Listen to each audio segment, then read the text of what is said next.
Hello, you little YouTubers. Here's your friend Velma Hagar saying, is looking at you, kiddo. My coffee's not even hot, but you know, I drink it right down to the bottom, even when it's cold. That's just the way I am. I don't let one drop. It's good to the last drop, even though it's not Folgers.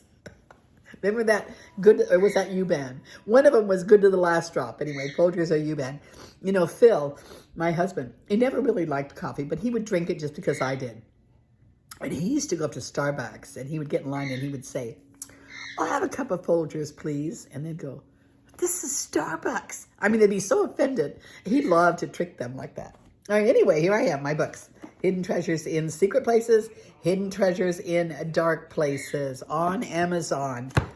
Get them. You're going to love them, okay? Now, today we're going to talk about, you know, there's two, I have two topics today. One of them is, I've said this before and I want to say it again. You know, I've been talking about these freak flags that we all have. We all have a freak flag. You know, we're all flying some kind of a flag that people go, whoa, that is freaky. And some people's freak flags are more freaky than others. And many of us have 2, 3, even 4 or 5 or a half dozen freak flags that we fly. Freak flag to me is something that's unique about you, something different. Sometimes it's charming, sometimes it's aggravating, but it's still very unique and different, and we all have them.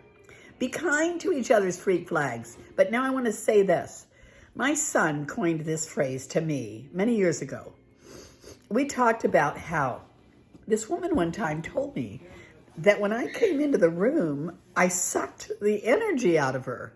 I was really crushed by that. I was hurt. I felt, pardon me, you know, I have no class doing this on a video.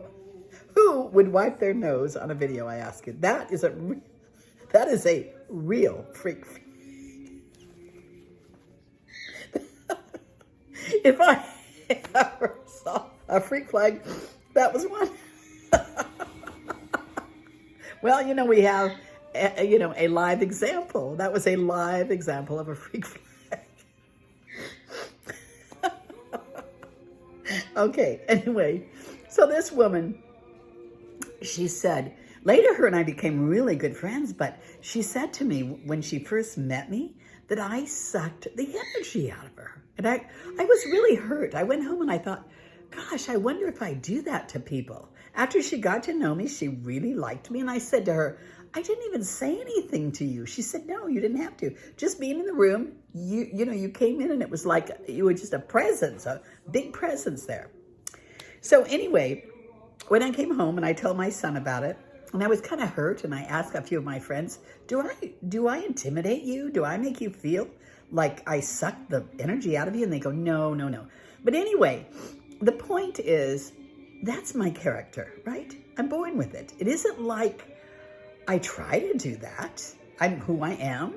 And like Eric said to me, Mom, that's why you can speak to people, because you can draw them in because of that. That is a gift. It's not anything to be ashamed of. But one thing we need to know, and this is just the whole crux of what I want to say, know your character and manage your character. Know what you are and know your freak flags and manage them. Don't let them run rampant. You know, okay, so I'm like that. Ta-da! Here I am. Okay, no, I have to kind of keep myself a little bit more. I mean, I still want to be me. I don't want to change me, but I don't want to make people feel so inadequate that they feel like I suck the energy out of them. So that's the first thing. Know your character. Embrace your freak flag. Your freak flag is actually your unique character, and there's nothing wrong with it. But be careful how you wave it. You know, you have to be careful with it. So, watch it and manage it. Okay, so that's what I want to say about that. It's real important.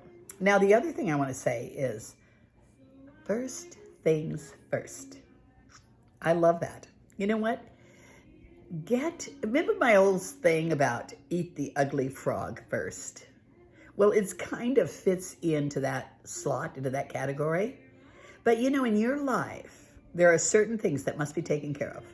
Don't be out there doing all kinds of other stuff till you get the main things done first. You know, God would have you make sure your family's cared for instance. I think it's family, or it's faith. It should be faith, family, and friends. FFF. Faith, family, friends. You know, and of course you got finances, you got fitness, you got all kinds of F's that will fit in there nicely. But those three main ones are faith, family, and friends. So be careful to make sure you have your family where they belong.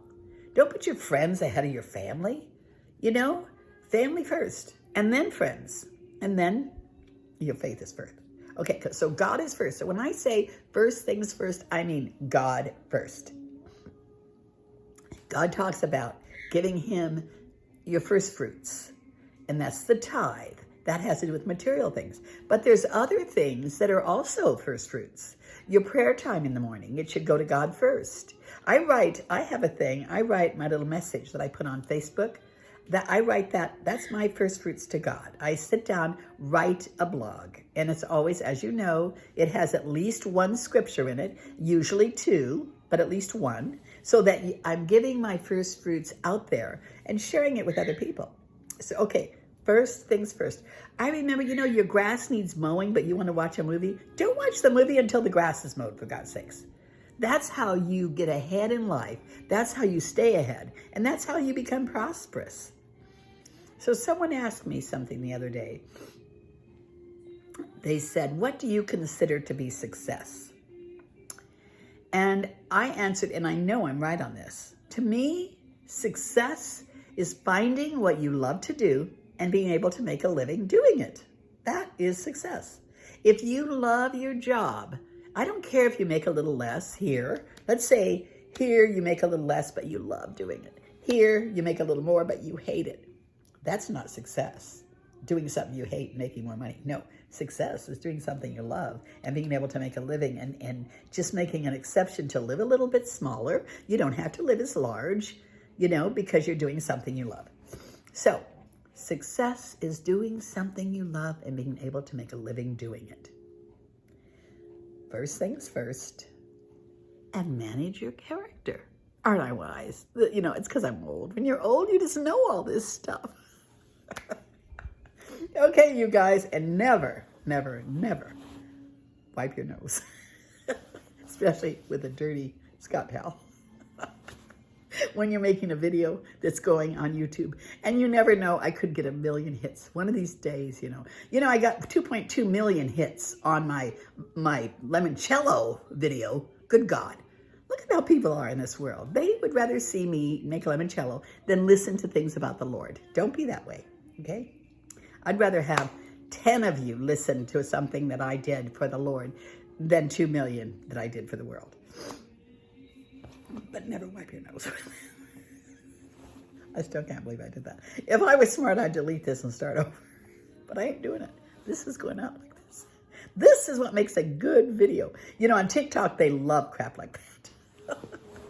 All right, you guys, I've talked 8 minutes. That's enough. I'm trying to keep it short. I've been 10 days without making a video because I was in Idaho having the time of my life. And talk about living large. Oh my gosh, I was living large there, having the time of my life. All right, you guys, until next time, this is your friend, Velma Hagar, bidding you a blessed day, reminding you subscribe right now to my video. Remember to keep first things first. Remember to manage your character. And remember to, what was the other one? I had another one. I had 3 things. First things first. All right, you guys, until next time. Here's looking at you, kid. Bye.